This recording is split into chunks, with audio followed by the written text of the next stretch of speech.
The decision to come out is a deeply personal one in which the advice and expertise of trained and compassionate professionals may be of value. And joining me today are Dr. Scott Hamler. He's a physician with special interests in LGBTQ plus care and urgent care. And I'm also joined by registered nurse Pam Carlson, both of whom work at the Summa Health Pride Clinic. This is Healthy Vitals, a podcast from Summa Health. I'm Scott Webb.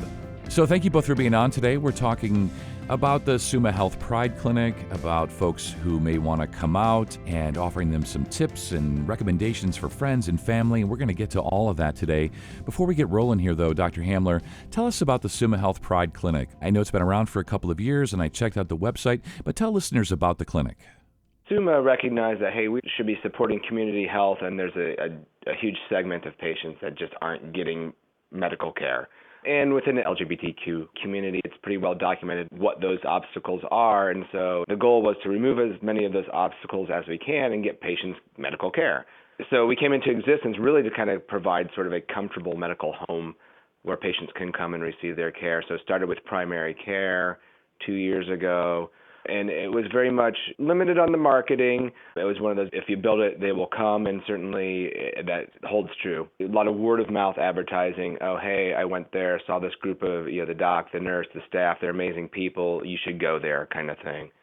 So we've grown, word is getting out. As patients have kind of come in, it's like, now that you got a home, what medical needs aren't being met? And we've actually started to bring in a variety of different resources, specialties, social worker, those types of things to meet those other needs beyond medical needs that aren't being addressed for the LGBTQ community. Yeah, and Pam, one of the common threads that I noticed in looking at the website for the Pride Clinic was just what good listeners you all are. And as Dr. Hamler's saying, as you started with medical care and have branched out and grown the clinic since then, I'm sure a lot of that comes from just listening to folks, listening to the community and what their needs are, right? Absolutely.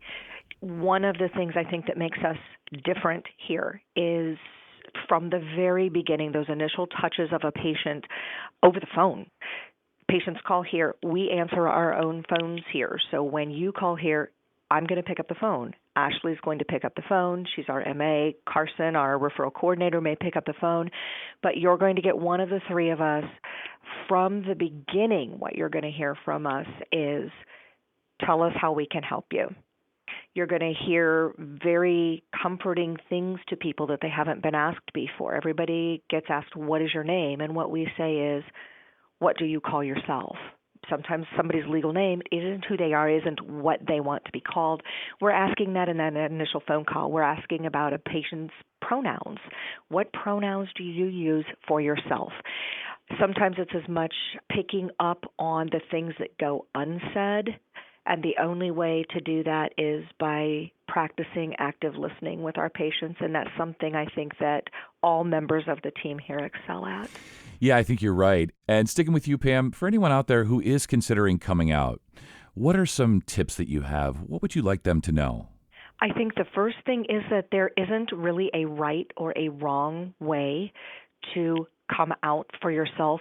I think there's a lot of focus that gets put on National Coming Out Day. And I think for some people, that timing may not be perfect, but I think it's a whole lot of pressure. Hey, this is our special day. Let's do it. There are issues of safety. Not everybody is in a position in their residence, in their job, in their support circle that they can just say, hey, by the way, this is who I really am. You may have known me for 40 years, but this is who I really am. So I think in terms of actually coming out, there is no right or wrong way. It's a very, very personal experience. And I don't think that people need to be limited by expectations of things that they may have seen or heard in the media around them. This is an intensely personal decision. Yeah, it definitely is. And Dr. Hamler, one of the common threads that I've seen in just looking at lists of tips and suggestions for folks who are considering coming out is patience. Being patient with themselves, being patient with others. And I wanted to throw it back to you and ask you, what are your thoughts about that, about just the concept of patience as it relates to coming out? Yeah, there's no question that, as Pam suggested or alluded to, that this is a very personal journey And it's going to happen on a different timeline for each individual. As far as my own coming out journey, you got to be patient with yourself as far as realizing, is this a thing? Is this not a thing? And sort of wrapping your own head and your own heart around those issues for yourself and getting a certain comfort level with yourself before you're going to put yourself out there. And I think that the fear that a lot of people have is that, okay, the fear of rejection, which I think is a deeply human fear. And as Pam suggested, sometimes that rejection is accompanied by safety issues, housing issues, financial issues. So yeah, certainly be patient with yourself. And then if it's taken you a while to get to that point, it's going to take the others around you, like Pam said with her example, hey, 40 years, this is really who I am. So somebody else, they're probably not going to have 40 years to gain that same understanding. So you really got to be patient with the folks around you as far as them coming to understand your true self. And I think sometimes it's a little difficult because when you are that person and you've been waiting and waiting so long to be able to say, this is truly who I am, once that door opens, so to speak, you're ready to just rush headlong into this new journey of yours. And so there is that kind of manic drive forward of, I want it and I want it right now. I've waited so long and I'm ready and now it's the time. I'm here. Go, go, go, go, go. And there are some steps that have to be taken in a specific order to get things to happen and to flow smoothly. And as Dr. Hamler said, being patient with other people, yes, you've been waiting and internally this is your moment. But for other people, it is going to take a little bit of time. And my thought is to just not take someone else's being quiet or their hesitancy as a rejection of what you're doing. They may just be taking some time and taking a breath to figure out the whirlwind that just hit them as well. Yeah, that's probably a good word to use, a whirlwind. And especially with friends and family, those closest to people, it's going to take a minute. It's going to take some time. And as you say, for the person coming out, they've been waiting however long, 20, 30, 40 years, and they want the rest of their lives to begin now. But for everybody else, it's going to take a minute. There's going to be some silence, some thoughtful introspection, and just sort of getting their minds wrapped around it. And Dr. Hamler, wanted to ask you, what are some of your recommendations on how to go about telling friends and family, those closest to us? I think we all kind of have a little bit of an instinct about who we can share that information with that's going to be accepting and supportive. So in some ways, trust your instinct as far as coming out, and certainly the more often you do it, the more comfortable it becomes. So if you're getting a positive feedback, go to those people first. A little bit comical when somebody says, shocking, you're gay, I never would have guessed, that sort of cynical, sarcastic, like we've always known kind of thing. So go to those people first, because again, if you have a positive feedback, a favorable sort of outcome as far as that coming out process, it just makes it easier. And then if you hit bumps in the road along the way, we all kind of have an instinct as far as who we can safely come out to. Certainly in the world of media, there's social networking, there's ways to come out to people and have support groups around should things not go well. And I wanted to kind of piggyback on one of Pam's comments about, give those around you some time to kind of cope, especially with, say, a parent-child relationship, if that child is coming out, whatever the identity is or whatever the sexual orientation is. In all likelihood, that parent had some sort of idea what they thought their child was going to be when they grew up, kind of thing. So there actually may be a grieving process that happens for parents and for friends. That's not a right or wrong thing. It's just the reality of it. So thankfully, there are support groups as far as PFLAG, as far as national chapters of that. We've got local chapters of it here in the Akron area. There are local support groups specifically for the trans community. Margie's Hope has support groups for family and friends and parents, because that can be a very challenging grieving process for those people in your world that you're coming out to. It's such an interesting word, the concept really of grief and grieving over what you thought or what you wanted perhaps for a child or a friend, and then to find out that it's going to go a little bit differently. And coming back to you, Pam, we've talked a little bit about telling family and friends and coming out to them. Now let's maybe look at it from the other perspective. How can those family and friends show their support when that loved one comes out? One of the biggest things is to just be willing to listen. Start by just listening. When this information hits you, sometimes it can be stunning, and I'll say stunning to the point of silence, which in this instance is not a bad thing. Be willing to listen more than you speak to somebody who's sharing this information, and to keep in the back of your mind that this is a serious risk. This is hard stuff that they're doing. And no matter what else you're feeling, the recognition that this person is sharing their deepest core self with you, it is an issue of trust. So even though it's difficult, what comes to mind is if you can't say something nice, don't say anything at all. It is okay to ask questions. But one of the things that I've consistently heard from friends and family that have walked through this is even if you don't know what to say, you can extend a hand to somebody. You can give them a hug. You can say, I don't know how to put all this together, but I believe in you. And sometimes that is the most important thing that you can do. If you can't think of anything else to say, a simple, I love you, I believe in you, we'll walk through this. You're not making promises that you're going to be happy and that everything is going to be flowers and rainbows and roses and glitter off the bat, but you are saying, I believe in you. I believe in our relationship enough to know we're going to get through whatever comes down the road.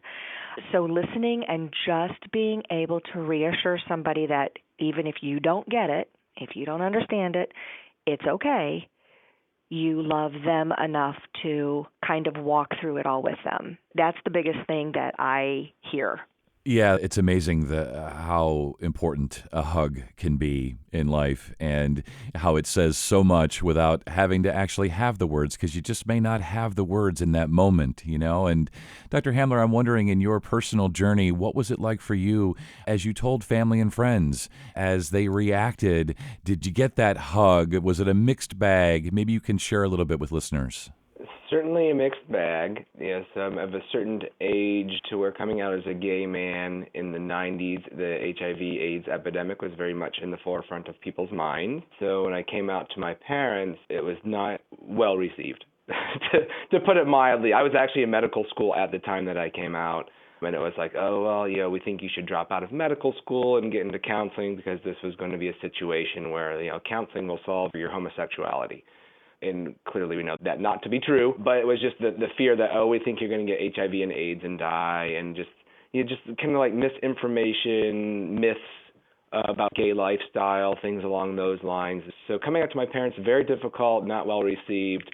There was talk of cutting me off financially and you're going to be on your own. And they said if we thought that was going to change you, we would do that, but had the understanding that it's not going to make a difference. You're going to be who you are.